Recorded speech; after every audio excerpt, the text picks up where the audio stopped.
It's the Big Take from Bloomberg News and iHeartRadio. I'm Wes Kosova. Today, whatever happened to that big promise banks made to help Black Americans buy homes?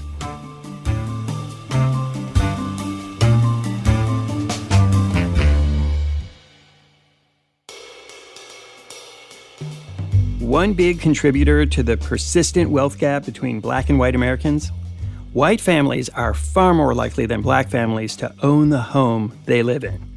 That, of course, is part of the long legacy of all kinds of racism and discrimination in employment, the real estate market, and in decisions by banks about who they'll lend money to for a mortgage.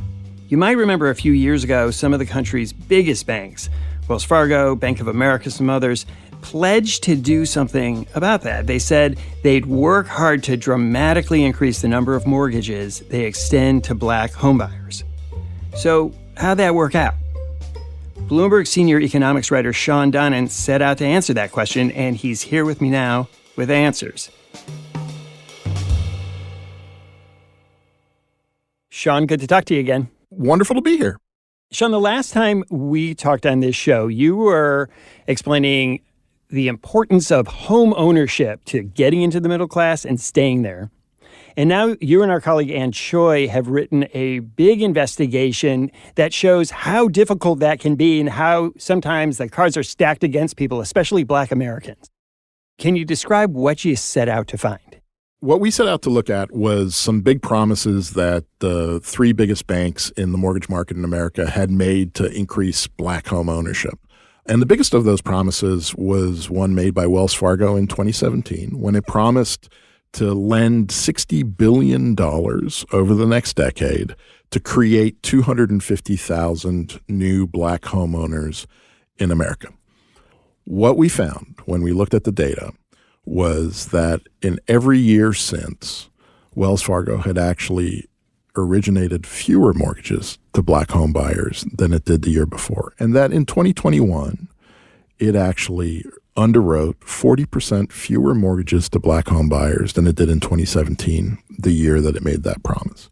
Now, Wells Fargo isn't alone in making these big promises. JP Morgan promised in 2020 to create 40,000 new Black and Latino homeowners in America. Bank of America has made some similar big promises in terms of two separate $15 billion programs to help increase minority home ownership.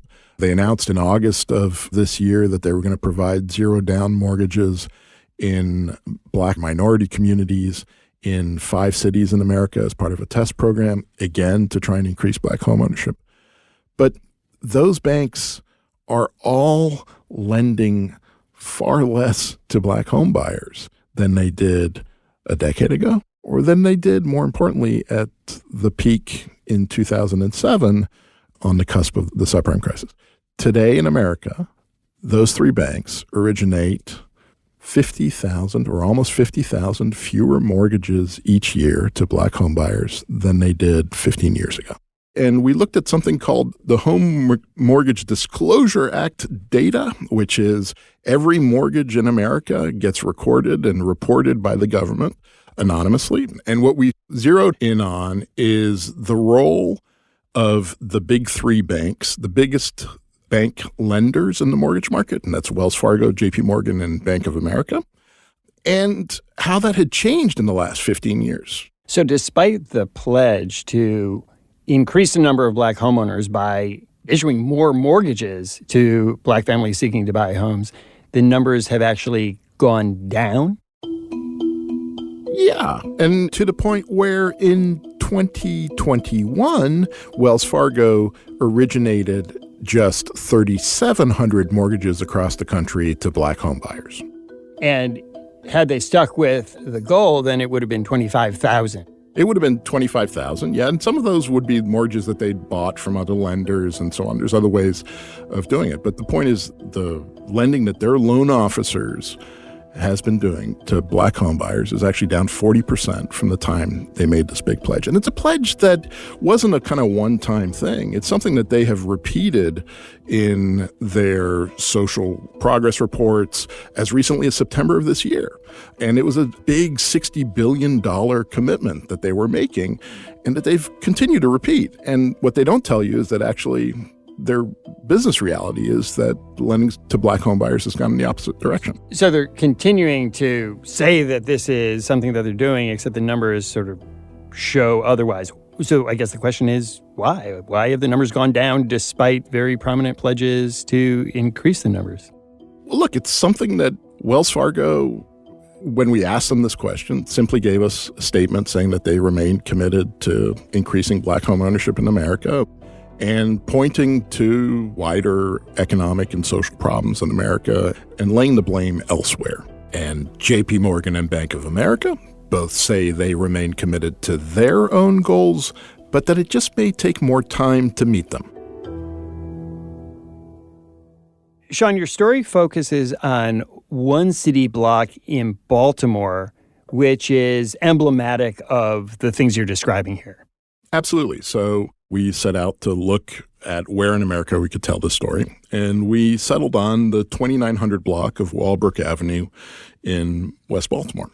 The 2900 block of Walbrook Avenue is really interesting in that it's a place that has a history of black home ownership. It's a block of row houses. It's part of a black working class neighborhood that has actually seen some serious disinvestment over the last 15 or 20 years.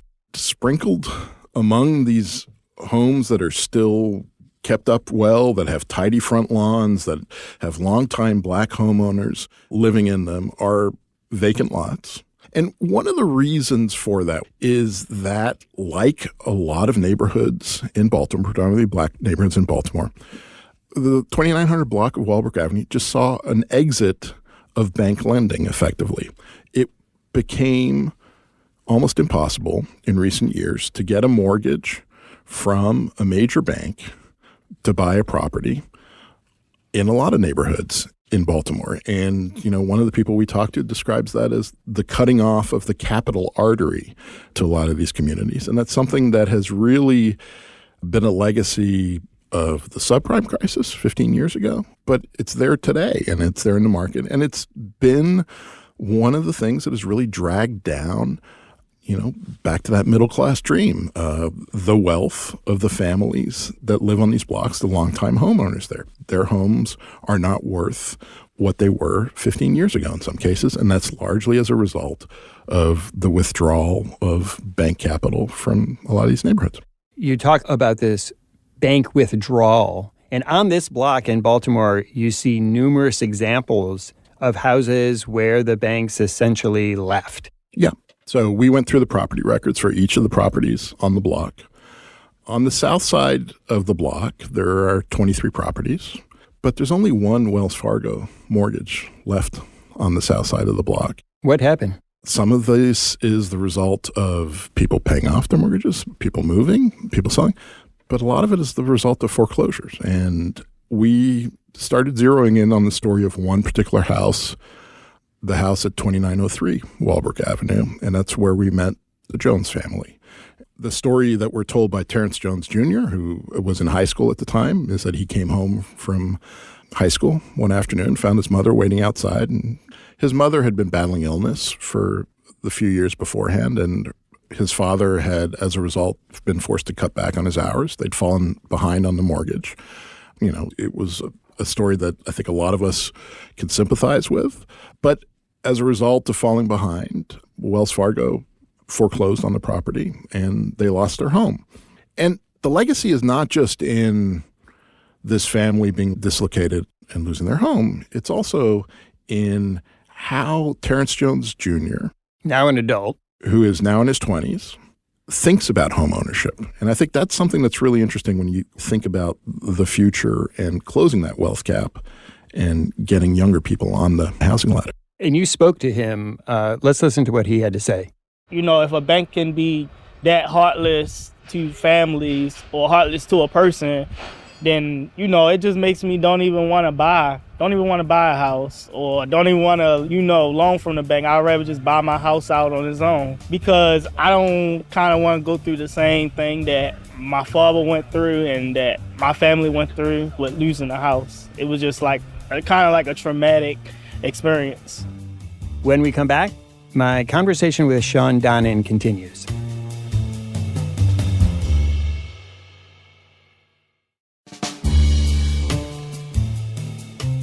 Shawn, we heard Terrence Jones talking about his experience when his family's home was foreclosed on, and it wasn't an unusual thing to happen.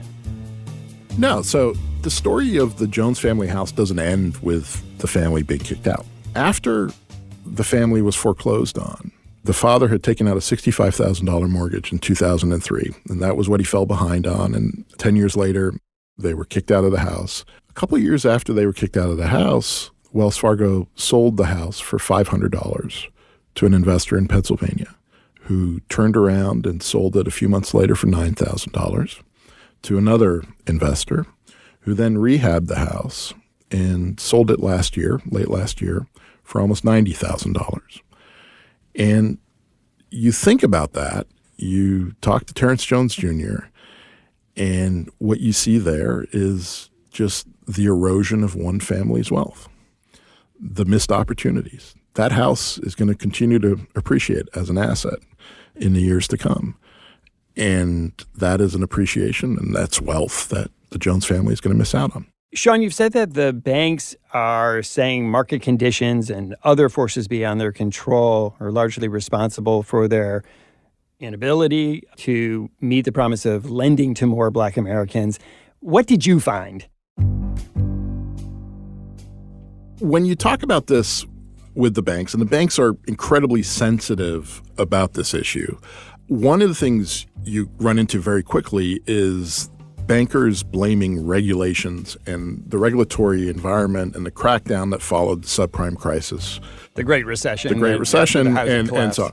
And we know that a large part of the story of the collapse of the housing market at that time was the kind of reckless lending practices that happened beforehand by a lot of these same banks, and that they faced consequences afterwards for targeting minority neighborhoods.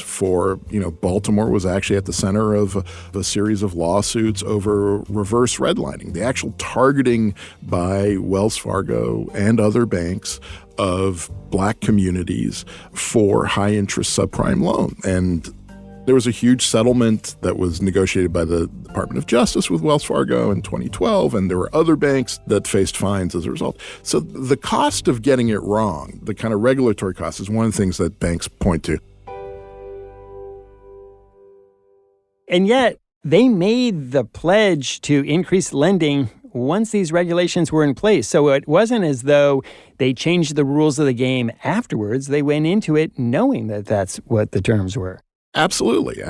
And, as part of this reporting, we talked to a guy called Brad Blackwell, who was a senior executive at Wells Fargo at the time they came up with this 2017 goal. And he said, we saw a great opportunity in the Black community in America, great business opportunity in terms of the population growth. It was also, the reality is, mortgages in the white community, the home ownership rate, something like 75%, is pretty saturated. But there's a growth opportunity in Latino and Black neighborhoods to get back into lending there.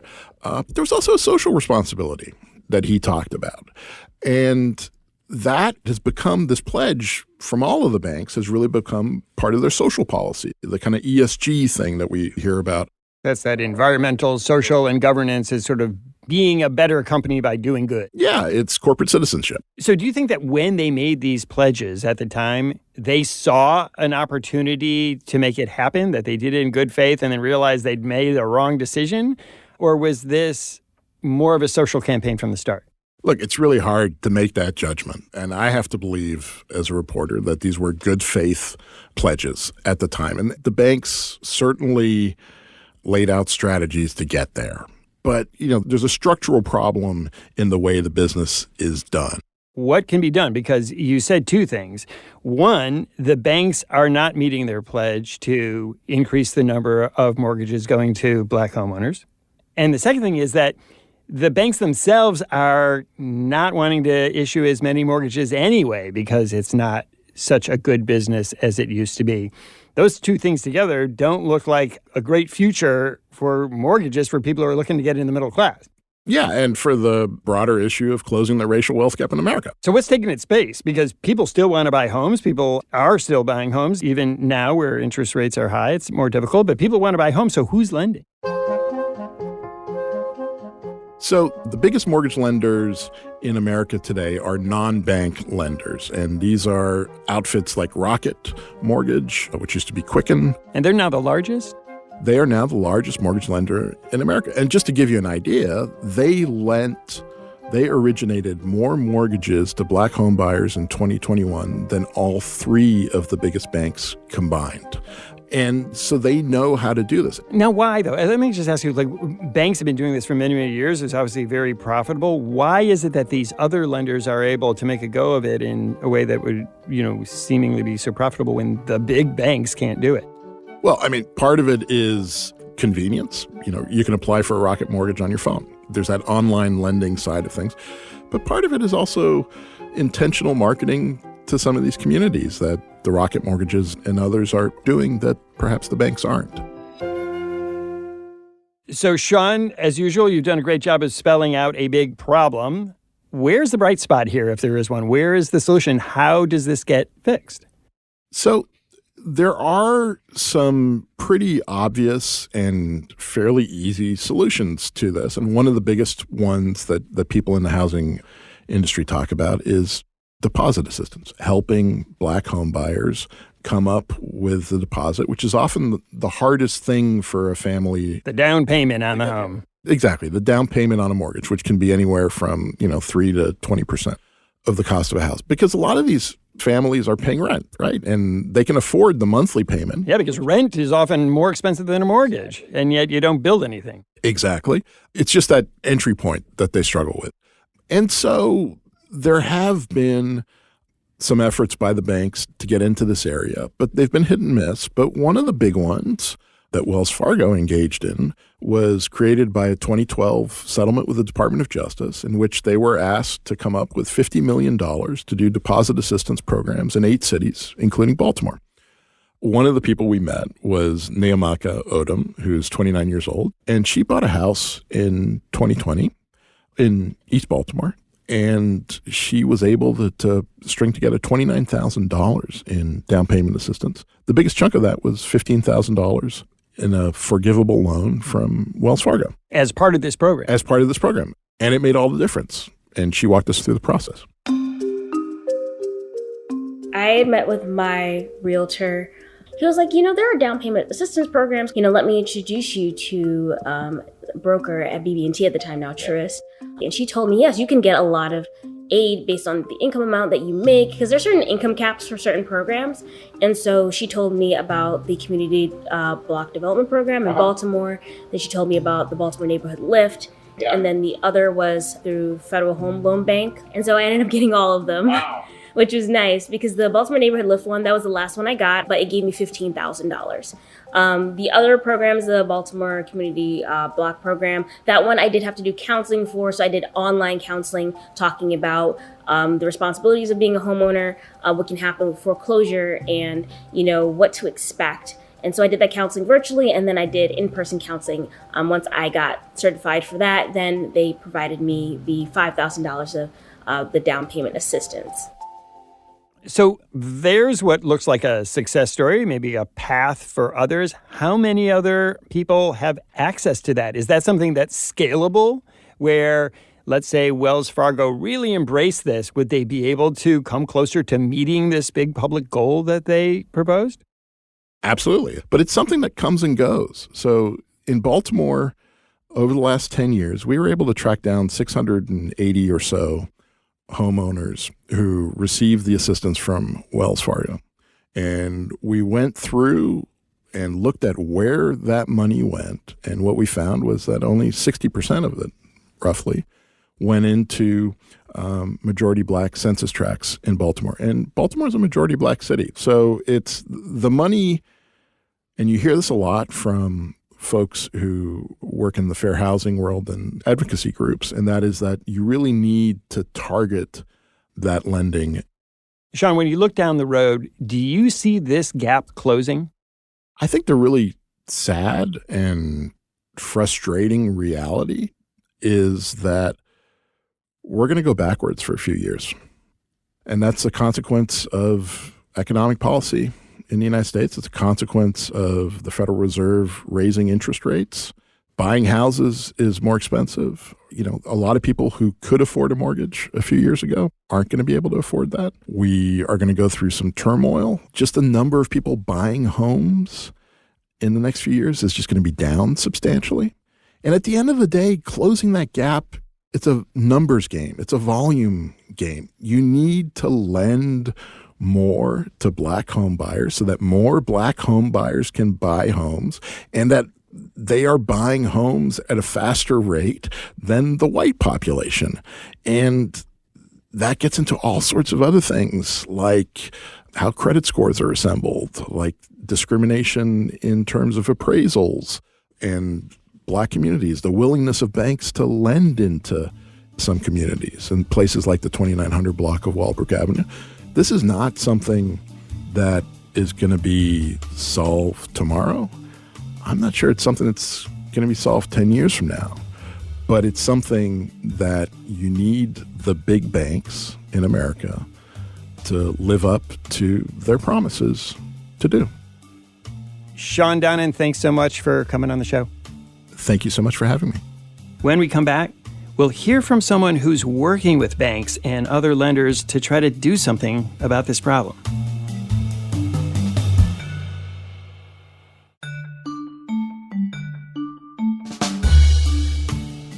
What more can be done to press lenders to narrow the home ownership gap? Dedrick Asante-Muhammad spends a lot of time working to make that happen. He's Chief of Membership Policy and Equity at the National Community Reinvestment Coalition here in Washington, and he joins me now. Dedrick Asante-Muhammad, thanks so much for being here. Yes, thank you for having me. First, let me ask you, what does the National Community Reinvestment Coalition do? Well, we are an organization that really started off as a coalition around the Community Reinvestment Act and trying to make sure that the Community Reinvestment Act, recognized that we don't need solely not discrimination, but we also needed to affirmatively further investment in housing by financial institutions and investment in general in order to help move the country toward a more equitable society. And so we pulled together this coalition that today has grown. We have over 700 local organizations across the country that do different type of community economic development work. We work with banks and trying to help them, point to them promising practices, best practices of investment into low to moderate income areas and how to help address the racial wealth divide. And that can take kind of a host of different programs and types of advocacy. And that's exactly what we're talking about today, which is promises that a lot of the biggest banks, lenders for mortgages, made to increase the number of Black homeowners by extending more loans than they have historically, and how some of those promises have been broken. You authored a study that showed to boost Black home ownership to 60% over 20 years in the U.S. would require 165,000 mortgages a year above what was being lent out in 2019.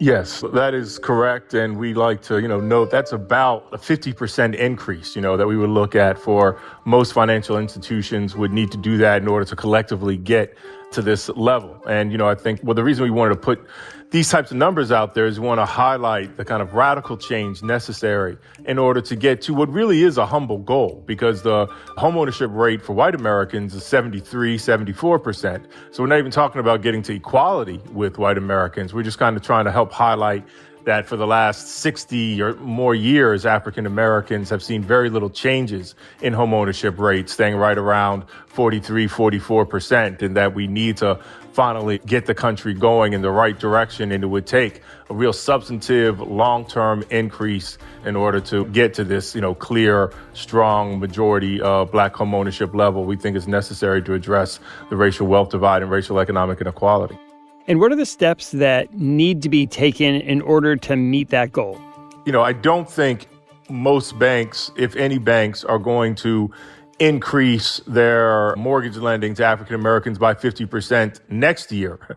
But I think what banks can do is recognize that we have to commit ourselves to increasing mortgage lending to African Americans by, let's say, 5% next year, and then try to do that 5% the year after that. And so we can start getting on the path of substantive change over time. I look not even at so much the whole kind of total numbers, because I understand the market goes up and down. How many loans are banks doing each year varies. Right now we have a higher interest rate. There might be less overall lending, but the percentage of black loans, you can focus on increasing that, whether in a very strong market or a weaker market. And so, I look for that type of step-by-step progress. We saw the big lenders make these very big public pledges a few years ago to do exactly what you're talking about. What did you think when those pledges came out, and how has it actually played out among the coalition that you're part of? Well, for years, I had been advocating and working with various organizations for financial institutions to recognize the reality of the racial wealth divide, right? And NCRC has been working for years, and many organizations have been working for years on increasing minority home ownership. So I was glad to see that financial institutions across the country were coming forward and say that we are making pledges to address the racial wealth divide, the racial wealth gap. So that is good that they're on that page. They're recognizing that. I have some concerns that some of these pledges are overly broad, where you could say, we're doing billions of dollars in order to bridge racial wealth divide, but not really clarifying, well, how much of that, let's say it's $3 billion, how much of that lending were you already doing the previous years? Like, how much of that is new lending, additional lending? And also, too, to be clear, this is lending. This isn't investment and giving of new dollars in, right? It's them actually selling their products. They're saying if they did $2 billion last year, they're going to do $3 billion next year. They're saying, well, and we hope to sell an additional $1 billion of products. Oftentimes it gets tied into this philanthropic giving. So I think it's important, if we're going to make progress, to be real specific about what is being offered, what is being promised, and what they hope to achieve in the next 5 to 10 years. I mean, that's a really important point you're making, is that you're not asking banks to give, you're asking banks just to sell their product. Yes. Well, I'm also asking banks to give. Okay, fair enough. We've been talking about banks. There are also non-bank lenders that have started to move in, offer loans that banks sometimes won't. How has that worked out? That's a growing important component, that non-banking companies are a larger and larger segment of those doing important mortgage lending and other types of lending. And, we are having more and more conversations with these other industries about what is your commitment to ensuring that the mortgage lending space, the small business lending space, is something that serves all people, right? It's not something that we just think banks should do.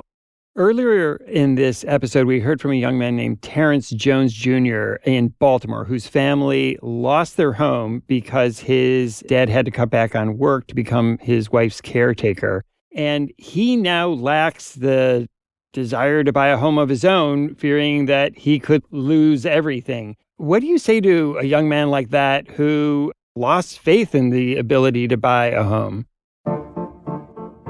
I think what I would say to someone like that, one is, first, it's important to recognize, the challenge and the trauma because it's a financial asset, but it's also something very personal, right? And it's something that you really do feel a loss, like if you lose a home and then you're going into rentership. So, I think first important to recognize that loss, but also the economic benefits and even the kind of personal benefits of being able to own a home and be able to stay and not have to worry about rent changing every year, or that they might not continue your lease, but you have something that you can stay in and, and your kids can come back to. It's still something that probably would be beneficial for you in trying to figure out what is the best type of a mortgage program, what is the best economic situation you can set yourself up in so that this can be as safe and secure for you as possible.